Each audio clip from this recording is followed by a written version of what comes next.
प्यारे से channel OPS classes में जैसा कि हम लोगों ने क्लास 10th का पहला चैप्टर पढ़ रखा है। आज ये फिगर देख के आपको समझ में आ रहा होगा आज हम आपको क्या पढ़ाने वाले हैं। आज हम लोग पढ़ेंगे मानव नेत्र के बारे में, क्लास 10th के दूसरे चैप्टर के बारे में। तो जैसा कि हम लोग जानते हैं मानव नेत्र हमारा कितना अमूल्य देन है प्रकृति का, जिससे हम संसार की सारी वस्तुएं आसानी से देख सकते हैं। तो उसके बारे में आज हम अध्ययन करेंगे। देखिए हमारा मानव नेत्र जो होता है, हमारा नेत्र कुछ इस प्रकार से दिखता है, लेकिन वास्तव में ये ऐसे ही नहीं होता। इसके कई सारे आकार हैं। हम अभी इसके बारे में आपको पूर्ण रूप से बताएंगे। जैसे यहाँ पर दिख रहा है, हमने एक चित्र बनाया है, ये तो है आपका नेत्र, लेकिन यहाँ पर हमने ये जो चित्र बनाया है ये है आपका नेत्र गोलक। नेत्र गोलक, इसका क्या काम है? आपका नेत्र जो है वो इसी आकार में है, आपको दिख रहा होगा, बाहर से बल्जिंग होती है, उभरी हुई होती है। यहाँ पर समझना ये है कि ये जो पूरा साइडेड दिख रहा है, ये पूरा काला आपको दिख रहा है, ये है आपकी आइरिस, ये है आपकी पुतली जिसे आप कहते हैं प्यूपिल्स। उसके बाद ये है आपका कार्निया। इसके बारे में समझते हैं। तो इसे समझने के लिए हमने यहाँ पर एक चित्र बना रखा है, ये वाला आपको दिख रहा होगा। मानव नेत्र जो होता है, हमारा जो आँख होता है वो बाहर से उभरा हुआ होता है, कॉन्वेक्स शेप का होता है। कहने का मतलब क्या है? उत्तलीय शेप का होता है, उत्तलीय आकार का होता है। ये जो भाग दिख रहा है आपको, ये है आपके आँख का कार्निया। क्या है? कार्निया। कार्निया जो होता है, यहाँ पर जो कार्निया हमने आपको बता रखी है, आइरिस बताई, तो ये कार्निया जो होता है इसके बहुत सारे काम होते हैं। पहली बात तो यह कार्निया जो है आपके आँखों पर पड़ने वाले प्रकाश किरण को अपवर्तित करता है, वापस करता है। जितनी ज़रूरत होती है उतने ही प्रकाश किरण को अंदर प्रवेश करने देता है। आपके आँखों पर जितनी भी प्रकाश पड़ती है सबसे पहले पड़ती किस पर है? कार्निया पर। अब एक समझने वाली बात है, यहाँ पर हमने आपको बताया है आइरिस। आइरिस क्या होता है? तो आपने देखा होगा किसी की आंखें हरी होती हैं, किसी की आंखें भूरी होती हैं, किसी की आंखें काली होती हैं। तो यह किसका प्रभाव होता है? आइरिस का प्रभाव होता है। आइरिस जिस कलर का होगा वह कलर जो है उसकी आँखों से रिफ्लेक्ट करेगा। कहने का मतलब क्या है कि अगर हमारे आइरिस जो है आँखों का वह हरे कलर का है, तो हरे कलर का अगर प्रकाश इस पर पड़ेगा तो वह प्रकाश किरण परावर्तित हो जाएगा। भूरे कलर का पड़ेगा तो भूरे कलर का परावर्तित हो जाएगा, या फिर काले कलर का पड़ेगा तो काले कलर का परावर्तित हो जाएगा। ये काम कौन करता है? आइरिस करता है।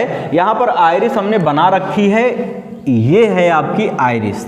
यहाँ पर हमने आइरिस इस तरह से दिखाया है, क्योंकि ये मानव नेत्र का पूरी तरह से अंदर का तस्वीर है, कैसे आपका मानव नेत्र दिखता है। आइरिस का एक और काम है।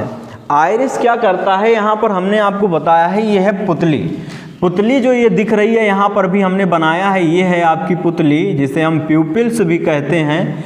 आइरिस का काम यह है, यह पुतली की साइज को बड़ा या छोटा करता है।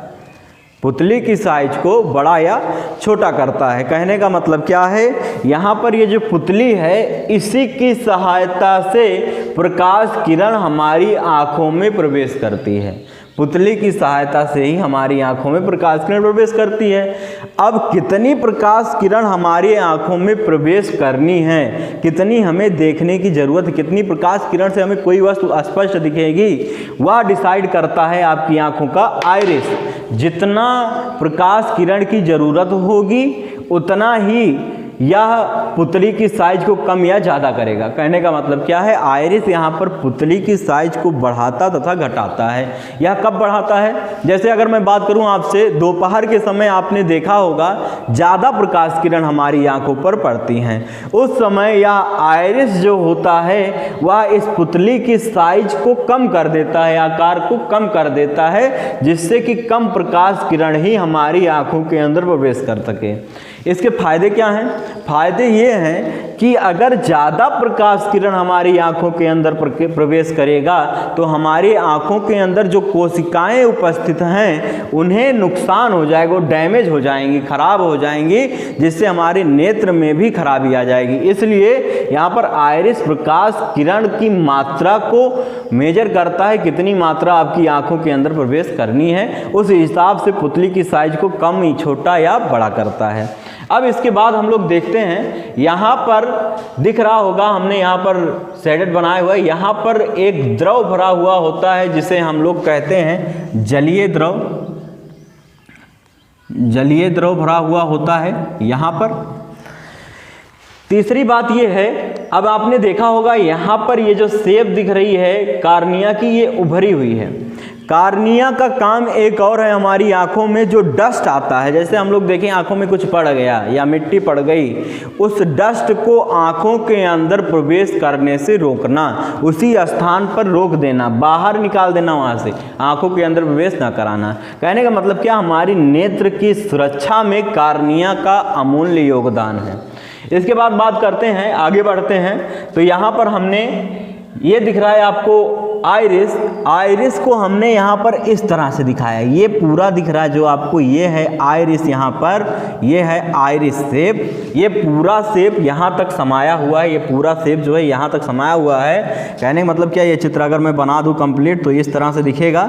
और यहाँ पर लगा हुआ होता है लेंस, ये क्या है आपका लेंस है।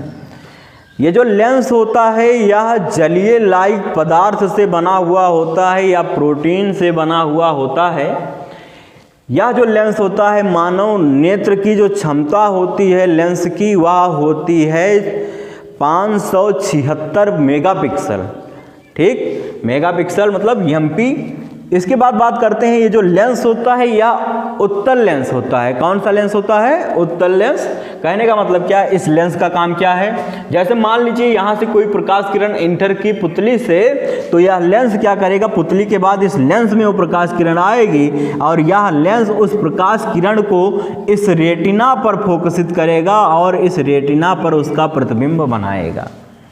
यहाँ तक बातें आपको समझ में आ रही होंगी। रेटिना पर प्रतिबिंब बनाएगा। प्रकाश किरण को इंटर करने के लिए कौन सहायक होता है, यहाँ पर लेंस। लेंस क्या करता है, प्रकाश किरण को फोकसित करता है एक स्थान पर। अब बात करते हैं यहाँ पर रेटिना की। रेटिना जो है एक, ये है आपका पूरा, ये जो दिख रहा है ये पूरा है रेटिना। रेटिना जो है ये एक पर्दे की भांति कार्य करता है, अर्थात जैसे आपने सुना होगा कि टीवी वाला बड़े बड़े पर्दे लगते थे, उस तरह से काम करता है। जो प्रकाश किरण यहाँ से लेंस द्वारा फोकसित होती हैं उसका प्रतिबिंब हमारे रेटिना पर पड़ता है। अब रेटिना पर पड़ने के पश्चात क्या होता है, रेटिना पर जो प्रकाश किरण पड़ती है वहाँ पर हमारी स्थित होती हैं प्रकाशिक कोशिकाएं। ये कोशिकाएं जब प्रकाश किरणें पड़ती हैं तो जागृत हो जाती हैं और प्रकाश को एब्जॉर्ब करने की कोशिश करती हैं। इसके बाद यहाँ पर जो प्रकाश किरण का प्रतिबिंब बनता है उसे इलेक्ट्रिक सिग्नल में, विद्युत सिग्नल में परिवर्तित करके यहाँ पर उपस्थित होती हैं ऑप्टिकल नर्व्स, जिसे हम कहते हैं प्रकाशिक सिराएं।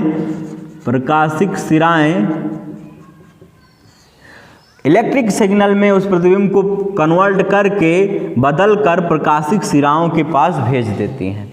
अब ये प्रकाशिक सिराएं हमारे ब्रेन को उस इमेज को भेजती हैं और ब्रेन हमारा उसे समझता है सीधा करके। कहने का मतलब क्या है, रेटिना पर जो हमारा प्रतिबिंब बनता है वह उल्टा बनता है। प्रकाशिक सिराएं से जो हमारा प्रतिबिंब ब्रेन को जाता है वह उल्टा जाता है, लेकिन हमारा ब्रेन उसे सीधा करके समझता है। इसका मतलब क्या है, हमने पढ़ रखा है पहले चैप्टर में, हमने बताया था कि जो प्रतिबिंब उल्टा होता है वह वास्तविक होता है। कहने का मतलब क्या है, हमारी आँखों से जो वस्तुएं विदित होती हैं वो पूर्ण रूप से वास्तविक तथा सही होती हैं, आभासी नहीं होती। कहने का मतलब क्या, अगर हम 4 फीट का आदमी देख रहे हैं हमारे कैलकुलेशन के हिसाब से, तो वह 10 फीट का नहीं हो सकता, वह 4 फीट लगभग हो सकता है। इसके बाद बात की जाती है, यहाँ पर हमने एक द्रव भरा हुआ है। कहने का मतलब क्या है, लेंस तथा रेटिना के बीच में एक द्रव भरा हुआ होता है। यह द्रव जो होता है यह ग्लास के रूप में होता है। कहने का मतलब क्या है, यह द्रव जो होता है वह पारदर्शी होता है, जिससे इसीलिए हम लोग कहते हैं इसे कंचाभ द्रव।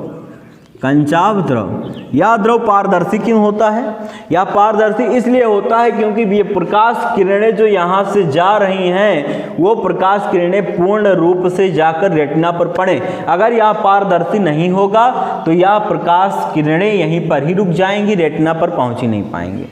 दूसरी बात, इस कंचाभ द्रव का बहुत सारा उपयोग है हमारे नेत्र में। कहने का मतलब क्या है, यह जो कंचाभ द्रव है यह हमारे नेत्र गोलक को, इस नेत्र गोलक को सपोर्ट करती हैं। कहने का मतलब क्या है यहाँ पर कि अगर ये कंचाभ द्रव ना होता तो हमारा नेत्र जो है वह स्फेरिकल या गोलीय शेप में ना होता। कहने का मतलब क्या है, ये नेत्र पचक सकता था, पतला हो सकता था, लेकिन सिर्फ कंचाभ द्रव के कारण यह इसकी साइज को मेंटेन किए हुआ है, बराबर किया हुआ है। एक बात और समझते हैं, यहाँ पर सबसे इम्पॉर्टेंट बात क्या है, यहाँ पर आपने देखा होगा कि कार्निया जो है वह उत्तलीय शेप की होती है, उत्तलीय आकार की, तथा लेंस जो होता है यह उत्तलीय आकार का होता है। इसका मतलब क्या है, हमारे आँखों पर जो प्रकाश किरणें पड़ती हैं वो सर्वप्रथम कार्निया पर पड़ती हैं और कार्निया उसे पहले अपवर्तित करता है, फिर उसके बाद लेंस में थोड़ी प्रकाश किरणें जो जाती हैं उन्हें लेंस आसानी से फोकसित करता है रेटिना पर। इतनी बातें आपको समझ में आ गई होंगी। अब बात करते हैं सबसे इम्पॉर्टेंट पार्ट की, जो कि आपकी मानव नेत्र में आपको जानना सबसे ज़रूरी है। वह यह है कि यहाँ पर आपने देखा हमने कुछ तिरछी लाइनें बना रखी हैं जिससे लेंस बंधा हुआ है या पकड़ा हुआ है, जिस पर लेंस स्थित है। इसे क्या कहते हैं, इसे हम लोग कहते हैं सिलियरी मांसपेशियाँ। सिलियरी मांसपेशियाँ।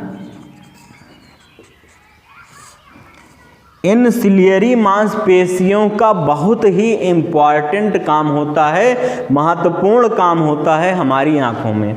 ये हमारी आँखों में क्या करती हैं, ये हमारे आँखों में उपस्थित लेंस के आकार को बड़ा या छोटा कर सकती हैं, क्योंकि हमने बताया लेंस जो होता है वह जलीय लाइक पदार्थ से बना हुआ होता है, किसी ठोस से नहीं। कहने का मतलब क्या, इसका आकार बड़ा भी हो सकता है और छोटा भी हो सकता है। और इसमें सबसे इम्पॉर्टेंट रोल कौन निभाता है, सिलियरी मांसपेशियाँ। कैसे, आपने देखा होगा कि जब आप मान लीजिए कोई दूर की वस्तुएं देखते हैं तो प्रकाश किरणें हमारी आँखों पर सीधे पड़ती हैं। जब कोई दूर की वस्तु देखते हैं आप तो प्रकाश की किरणें हमारी आँखों पर सीधे पड़ती हैं, जिसके कारण यहाँ पर लेंस को कम क्षमता की ज़रूरत होती है प्रकाश को मोड़ने के लिए। प्रकाश को एक स्थान यहाँ से लाकर यहाँ फोकसित करने के लिए कम क्षमता की ज़रूरत होती है, जिसके कारण इसकी वक्रता त्रिज्या अगर अधिक भी रहेगी तब भी कोई दिक्कत, कोई प्रॉब्लम नहीं होता है।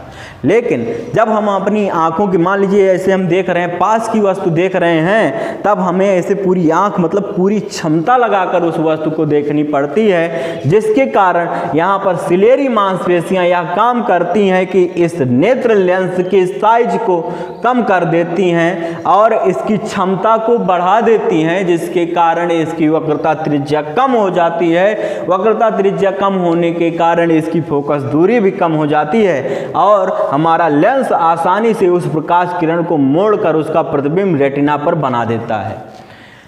इसी को आप लोगों ने कहीं कहीं या जनरली सामान्य रूप से पढ़ते हैं, नेत्र की समंजन क्षमता। किसे कहते हैं, नेत्र का अपने आप ही फोकस दूरी को कम करना ही नेत्र की समंजन क्षमता कहलाती है। तो नेत्र की समंजन क्षमता में यहाँ पर सबसे इंपॉर्टेंट रोल किसने निभाया, सिलियरी मांसपेशियाँ। इन्होंने क्या किया, इस नेत्र लेंस के आकार को छोटा करके इसके पावर को बढ़ा दिया, जिसके कारण पास से आने वाली प्रकाश की किरणों को लेंस आसानी से रेटिना पर फोकसित करके उसका प्रतिबिंब बना दे रहा है। दोस्तों हमने लेंस से संबंधित सारे मानव नेत्र से संबंधित सारे चीज़ें आसानी से पढ़ ली हैं। कहीं पर भी अगर आपको दिक्कत हो, यहाँ पर कहीं पर भी समस्या आ रही हो तो आप हमारे कमेंट सेक्शन में ज़रूर लिखें, हम उसका भी आपको डाउट क्लियर करेंगे। मानव नेत्र में हमने सारी बातें बता दी जो जनरली आपको हाई स्कूल के सिलेबस में जानना था। अब इसके बाद हम जो वीडियो बनाएंगे उसमें हम नेत्र दोष के बारे में आपको बताएंगे, कौन कौन से दोष होते हैं और क्यों होते हैं, इसका निवारण कैसे करते हैं। हमारी वीडियो अगर ये पसंद आई हो तो हमारे चैनल को सब्सक्राइब करें, लाइक करें, कमेंट करें तथा ज़्यादा से ज़्यादा लोगों के पास शेयर करें ताकि उन्हें भी इस वीडियो का लाभ मिल सके। बहुत बहुत धन्यवाद।